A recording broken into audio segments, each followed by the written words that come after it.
औज़ुबिल्लाहि बिस्मिल्लाहिर्रहमानिर्रहीम। अस्सलाम वालेकुम नाज़रीन, मैं हूं आपका मेज़बान निशात अंसारी और आप देख रहे हैं पेटेक्स। नाज़रीन, आज हम आपके गोश गुजार करेंगे एक तो मुल्क की जो मौजूदा इक़्तिसादी सूरत हाल है और उससे जुड़ी सियासी सूरत हाल के वो किस रुख जो है वो जा रही है, और दूसरा ये कि हुकूमत इक़्तिसादी बहरान से निपटने के लिए बहुत सी कोशिशें कर रही है, और उसके साथ साथ जो सरकारी अफसरान हैं उनके ख़िलाफ़ भी हुकूमत जो है अब शिकंजा टाइट करने जा रही है। उस पर बताएंगे कि क्या इक़दाम उठाने जा रही है। फिर इसके साथ साथ टैक्स अवेडर्स,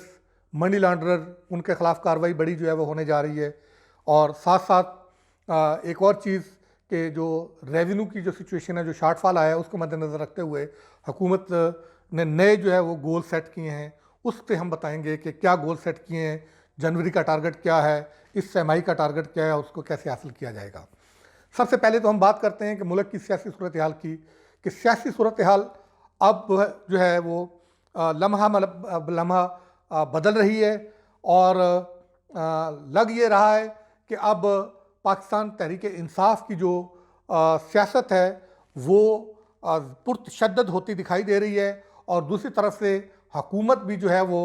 ये ठान चुकी है कि अब पाकिस्तान तहरीक इंसाफ को सख्त जो है वो आजमाइश से दो चार करना है। अब देखना यह है कि क्या पाकिस्तान तहरीक इंसाफ की क़यादत आजमाइश की इस घड़ी में जो है वो कुंदन बन के निकलती है या खाक बनती है। अब ये पाकिस्तान तहरीक इंसाफ पे मुनहसर है, उसकी क़यादत पे मुनहसर है कि वो अपने लोगों को कैसे इंटेक्ट करते हैं। और फिर दूसरी तरफ हुकूमत की भी आजमाइश है कि क्या वो जो इक़्तिसादी जो सूरत हाल है वो दिन ब दिन जो है वो अबतर हो रही है, और वो चूँकि बराह रास्त मुल्क की सियासी अदम इस्तेहकाम से जुड़ी हुई है, तो क्या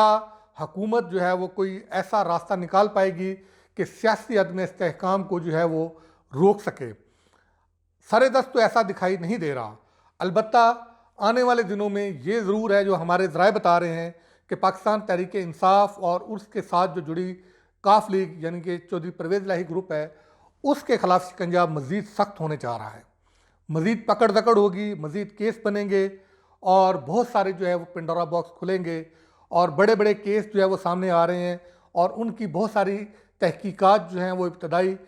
मुकम्मल की जा चुकी हैं। अब उन तहकीकात की रोशनी में केसेस को आगे बढ़ाना है, और बड़े अहम किस्म के जो है वो रेफरेंसेस की भी बातें हो रही हैं। और पंजाब में जो है वो ख़ासकर जो हुकूमत को बड़ा टफ़ टाइम मिल रहा है, और उसमें चूँकि काफ़ी इल्ज़ाम तराशी हो रही है कि कुछ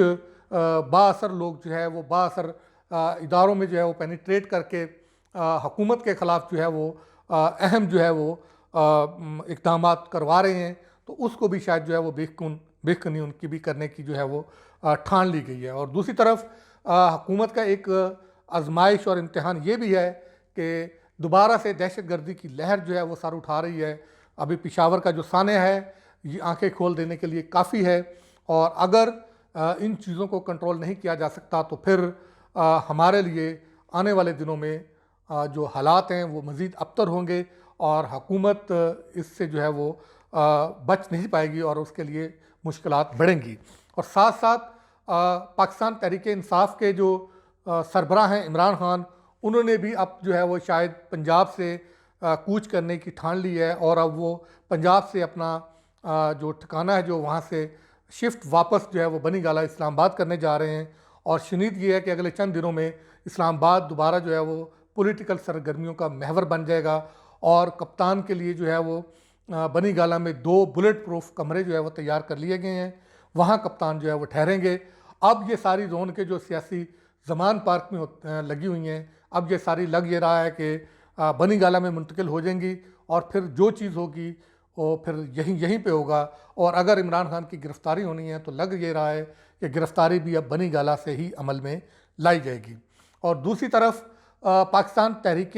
इंसाफ के मुकाबले में पाकिस्तान मुस्लिम लीग नून भी कमर बस्ता हो गई है, और पाकिस्तान मुस्लिम लीग नून की सीनियर नायब सदर मरियम नवाज़ जो है वो वतन वापस आ चुकी हैं। वतन वापस आते ही अगरचे इत्तेहादी हुकूमत ने उन्हें पेट्रोलियम मसनूआत की कीमतों में 35 रुपये फ़ी लीटर तक की इजाफे की सलामी दी है, और अब वो आके अपनी तंजीम को जो है वो असर नो बहाल करके और दोबारा से जो है मुतहर्रक करने की ठान चुकी हैं। अब देखना ये है कि क्या इन मुश्किल हालात में वो ऐसा करने में कामयाब होती हैं या नहीं होती। बहरहाल ये उनके लिए बहुत बड़ा चैलेंज है। अलबत्ता उन्होंने मुल्क भर में इंतखाबी मुहिम और अवामी मुहिम और अवामी इज्तमाआत और जलसों और जुलूसों और कॉर्नर मीटिंग्स का जो है वो शेड्यूल जो है वो एक हेक्टिक जारी कर दिया है। उसमें वो जनूबी पंजाब, कराची और इसी तरह खैबर पख्तूनख्वा और बलूचिस्तान में जो है वो एक तकारीब मुनक्कद करेंगी, वहाँ पे जलसे करेंगी। अब देखना ये है कि क्या वो इन तकारीब में, इन जलसों में आवाम को जो है मुतहर्रिक कर पाएंगी और क्या वो खोई हुई साख जो पाकिस्तान मुस्लिम लीग नून की है वो वापस बहाल कर पाएंगी या नहीं कर पाएंगी। दूसरी तरफ पाकिस्तान पीपल्स पार्टी अपने जो घोड़ा है नया, उसकी तैयारी में भरपूर जो है वो मगन है। और जिस तरीके से तैयारी हो रही है, बाद सियासी हलकों का ख्याल ये है कि शायद जो अगला कम्बिनेशन बनने जा रहा है कि शायद मरकज़ में बिलावल जो है वो वज़ीर आज़म होंगे, बिलावल भुट्टो, और मरीम नवाज़ शायद पंजाब में जो है वो वजारत पहली खातून वज़ीर आला के तौर पे जो है वो उम्मीदवार के तौर पे सामने आएंगी। अब ये वक्त बताएगा। अलबत्ता बिलावल भुट्टो की जो ग्रूमिंग हो रही है, जिस तरह उनको वज़ीर ख़ारजा के तौर पे वो अपने आप को पेश कर रहे हैं और जिस तरह पूरी दुनिया में अपने आप को उन्होंने मुतहर्रिक किया हुआ है और वो अट्रैक्शन का बायस भी बने हैं और उनको पजीराई भी मिली है और दुनिया ने जिस तरह उन पर एतमाद किया है, तो लग यही रहा है कि शायद बिलावल भुट्टो आने वाले सेटअप में शायद कोई वो बड़ा जो है वो ओहदा रखेंगे और शायद वजारत उज़्मा जो है कि उनका हुमा शायद बिलावल भुट्टो पे बैठेगा। अब ये तो बिलावल भुट्टो के सर बैठेगा, ये तो खैर वक्त बताएगा। दूसरी तरफ पाकिस्तान तहरीक इंसाफ पुरअज़म भी है और पुरउम्मीद भी है कि आवाम में जिस तरह उनकी मकबूलियत है वो दो तिहाई अक्सरियत के साथ आएंगे। जबकि बाद हल्कों का ख्याल ये है कि उनको जो है फैसला कुन ताकतों ने ये फैसला कर लिया है कि प्रोजेक्ट इमरान जो है वो अब रोल बैक होना है हर सूरत में, और वो कैसे होना है और क्या जो है ये तहरीक इंसाफ जो है वो तारीख़ की दूसरी तहरीक इस्तिक़लाल बनने जा रही है और क्या इमरान खान जो है वो तारीख़ के दूसरे असगर खान बनने जा रहे हैं। ये आने वाला वक्त बताएगा, या इमरान खान तारीख़ और वक्त का धारा मोड़ देंगे और वो हकीकी मानों में जो उन्होंने अज़्म किया हुआ है वो आवाम की हुक्मरानी का ख्वाब वो लेके और उसको पूरा करेंगे और वापस दो तिहाई अक्सरियत से आके दोबारा हुकूमत करेंगे। अब ये आने वाला वक्त बताएगा। और इसके साथ साथ हम ये बता दें थोड़ा सा कि पाकिस्तान की हुकूमत जो है वो एक मनी लॉन्ड्रिंग और इसी तरह जो करप्शन है ब्यूरोक्रेसी की, उसको रोकने के लिए एक बड़ा इकदाम करने जा रही है। उसके लिए हुकूमत जो है वो टैक्स कवानीन, इनकम टैक्स कवानीन और इसी तरह दूसरे कवानीन में अमेंडमेंट करने जा रही है। उसका ड्राफ्ट तैयार कर लिया गया है और ड्राफ्ट स्टेक होल्डर से आरा के लिए जारी कर दिया गया है। उस ड्राफ्ट में बैंकों को जो है ये पावर दी जा रही है कि बैंक्स जो हैं, जो सिविल सर्वेंट्स हैं, जो अफसरान हैं, ब्यूरोक्रेसी है, उनके बारे में मालूमात जो है वो हासिल कर सकेंगे फेडरल बोर्ड ऑफ रेवेन्यू से, और उन मालूमात की बुनियाद पे उनके असासाजात की छानबीन कर सकेंगे कि अगर किसी अफसर के असासाजात में गैर मामूली इजाफा हुआ है तो उसके सोर्सेज देखे जाएंगे कि ये कहाँ से आए हैं, और कि कोई अगर किसी अफसर के तरफ से कोई रकम बैरून मुल्क मुंतकिल हुई है या उसके बैंक अकाउंट से बड़ी ट्रांजैक्शन हुई है, उसको सस्पिशियस ट्रांजैक्शन के तौर पे लेके उसकी फिर तहकीकात की जा सकेगी। उसका सारा प्रोसीजर दिया गया है और हम अपने नाज़रीन की सहूलत के लिए वो जो ड्राफ्ट अमेंडेड जो कानून की कॉपी है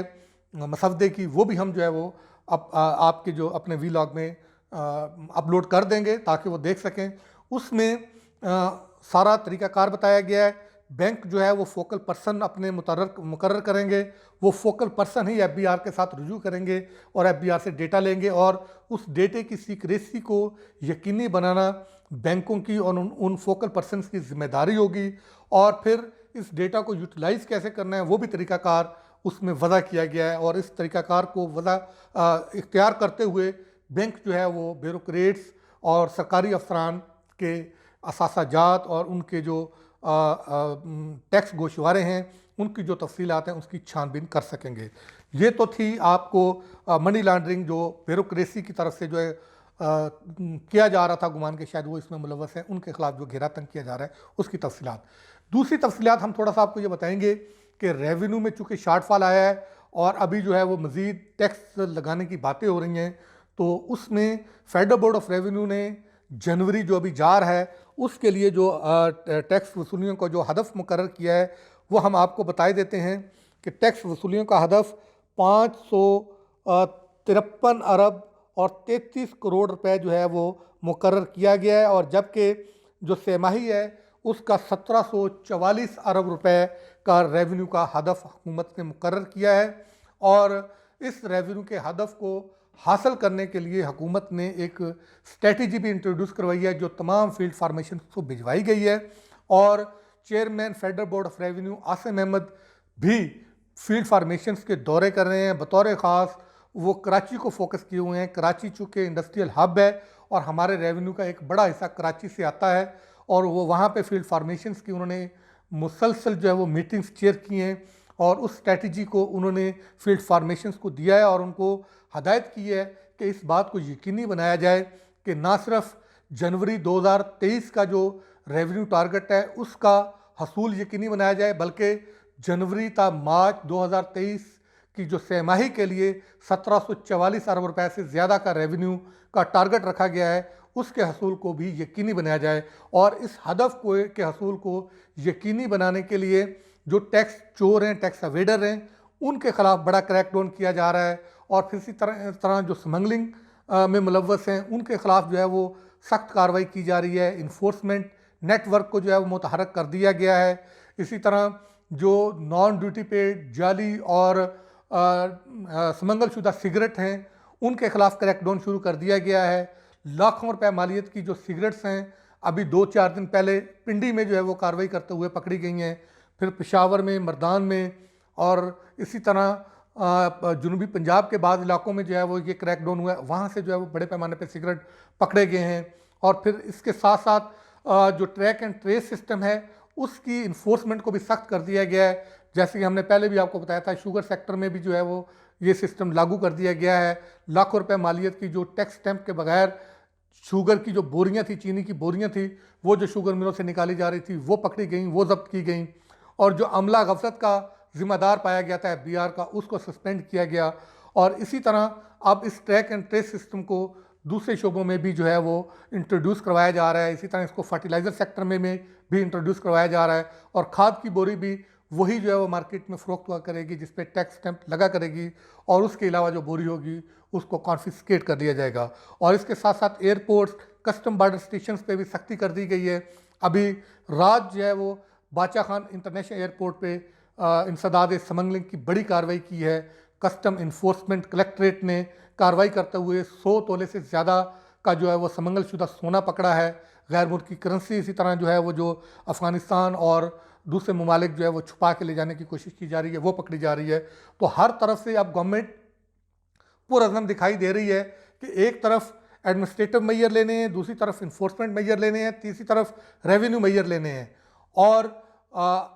पाकिस्तान ने अपनी आमदनी को बढ़ाना है ताकि ये जो फिस्कल एक स्पेस का प्रॉब्लम बना हुआ है उस स्पेस को फिल किया जा सके, अपने जो वसाइल हैं वो बढ़ाए जा सकें, और माली बहरान पे जो है वो किसी तरह से काबू पा के इक़्तिसादी जो तरक्की है उसका ख्वाब जो है वो देखा जा सके, और इक़्तिसादी बहरान से निकल कर इक़्तिसादी इस्तेहकाम पहले हासिल किया जाए और फिर इक़्तिसादी इस्तेहकाम से इक़्तिसादी तरक्की का सफ़र जो है वो शुरू किया जाए।